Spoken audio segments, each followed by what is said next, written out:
with their signature blend of talk about sports and life in general. They talk with Nanny U about staying in the game in an industry that seems to change every day. 24 years, that's how long the Junkies have been taking radio by storm.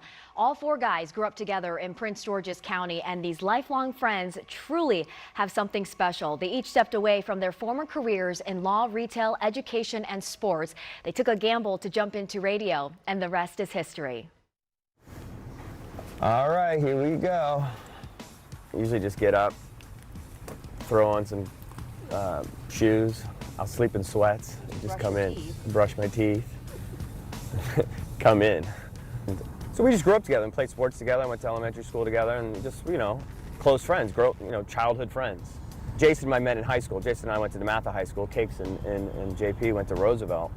And my mother-in-law said, hey, you know, you guys should do a cable access show. I think you and your friends would really be good at it. It truly was the impetus, and so we went over to Bowie City Hall. We asked how you do it. You listened to your mother-in-law. I listened to my mother-in-law. I knew in my heart this was going to work. We're not particularly high on talent, but we're super high on chemistry. 3, 2, 1. We're the Junkies. I didn't say anything. If you want nuts and bolts sports, you can go anywhere for that. But, you know, the big allure of this show is that we're relatable. It was catastrophic. Absolutely incorrect. You're making things up as usual.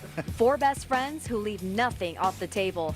Now they dominate the airwaves in the DMV as the Sports Junkies on 106.7 FM The Fan. We're guys who are into sports, so we talk sports, but we'd also talk about our lives. We talk about pop culture. We talk about movies.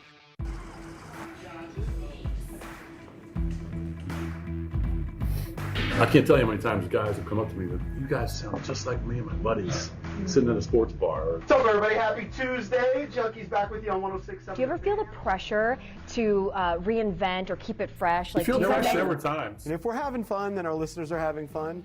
And it is cool that people have grown up with us. You know, we started this thing in our 20s. We were kind of almost this frat boy feel to the show, and now we're guys who have kids that are in college. Cake's gonna be a granddad soon. I mean, it could happen. Soon. It could happen. What do you find it soon? You got 5 years? Your son graduated college. But so, I mean, we were fortunate that Dick Heller wrote an article about us in the Washington Times. That changed our lives. No doubt about it, that article changed the trajectory of our lives. And you took over for Howard Stern, the slot. I mean, that's huge. I haven't looked at this in years. It says the Junkies, 4 loudmouths. Okay, I'm okay with that. From PG County. We are from PG County. Correct. Try to seize the throne of raunch. I don't know that that's what we were trying to seize. We just wanted to be successful in the mornings, and so far so good. We are the last survivors of all the shows that replaced Stern all across the country, still on in the mornings right here on 106. Yeah, we're definitely proud of that. If I got a really good deal, like on a murder house, like somebody killed like 3 people in the house, I would take it. Right. You're recognized as icons in this market, so much so that you all were part of the victory parade for the Stanley Cup, the World Series. The most undeserving people. Yes, very undeserving. When we walked through both parades, I mean, people knew who we were. That's what blew me away. It was emotional. It was awesome. Yeah. What's the biggest misconception about the Junkies? But people thought for, I'd say, the first 10 years or so, that they must have other jobs. That can't be real. That's the big one. That was a pet peeve. That and do you get in early to prepare for the show? Just living your life is prep for the show. Watching a game is prep. I think one misconception is that we watch and or attend every single sporting event. You just can't do it. The other big misconception is that JP, Eric, and I have the same amount of money as Cake. This is an outrage. This is a very big misconception. I'm not willing to concede he has more money. How has radio changed over the years? What's the future of it? Where do you see this going? We're the last of a dying breed, to be honest with you. We grew up in hot talk, guy talk radio, and iconic shows.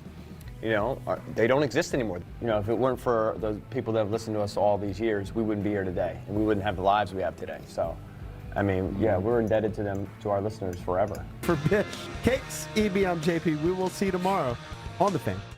And check this out. The Junkies are such a big deal that Washington Capitals owner Ted Leonsis gifted them with their own Stanley Cup rings. These guys love to talk, and we have lots more of what they had to say, from their favorite guests to their most embarrassing moments. You'll find all of that on our website and our WUSA 9 app.